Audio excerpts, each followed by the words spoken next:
Bai, justu ere, atzeko zarruera hasiko gara, orain dela minutu gutxi, edo ordu pare bat amaitu da Brian Kurriñek, Donostiko Akuariumean eman duen hitzaldia, Aiete 3 urte izenburupean emandako hitzaldia, eta bertan, bake prozesuak gaur egun duen egoera aztertu du. Izandako bilakaeraren nondik norakoak eman ditu argitzera, eta bere ustez oso abiadura motela darama.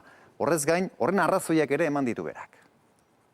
Delays that you can, I think, imagine in your own mind that are inevitable when you have an organization that is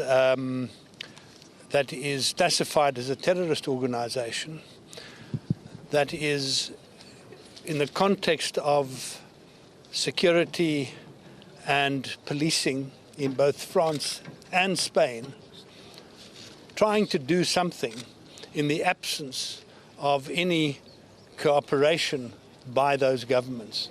You can imagine how difficult it is to implement processes of all related to what is essentially necessary for disarmament in that environment.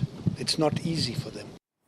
Brian Kurriñen hitzaldiaren nondik norakoak emango dizkizuegu jakitera, eta esan dizuegu, Crespo Andere hain justu ere, Aitziber Blanco Blanco gurekin da, Lokarriko kidea da. Lokarrik bideratuta izan da, hain justu ere Brian Kurriñ nazioarteko bitartekaria Donostiko Akuariumean. Aitziber Blanco, gabon da izula? Bai, gabon zuei. Berak emandako hitzalditik ze azpimarratuko zenuke?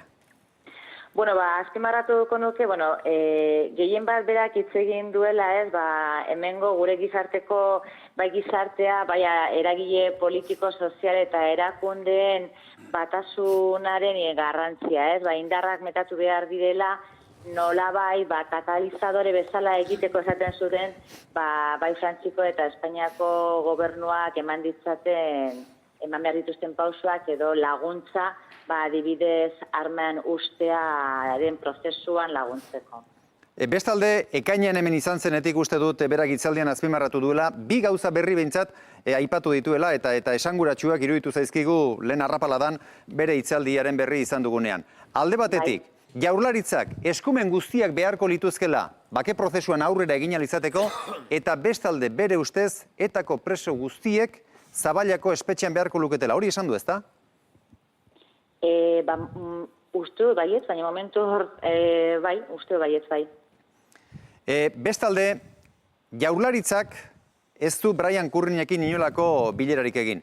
Horren inguruan, Jaurlaritza Iñigo Urkullu lehendakaria Brian Kurriñekiko izaten ari den jarreran, ze irakurketa egiten duzue? Eurek ikusiko dute, erakunde bezala beharrezkoa ikusten duten biltzea, baina, Brian bera elkartzen aritu da, alderdi desberdinekin, eta hori jakina da, Orain denbora asko ez dela, Aitziber Blanco iragarri zenuten martxoan zuen bidea amaitutzat emango zenutela. Brian Kurriñ nazioarteko bitartekariak Euskal Herrian izan diren kasu gehientsuen eta behintzat Lokarriren bidetik etorri izan dira. Horrek ze esan nahi du zuen bidea martxoan amaitzen baldin bada Brian Kurriñen azken eginkizuna, azken agerraldi izan dela gaurkoa?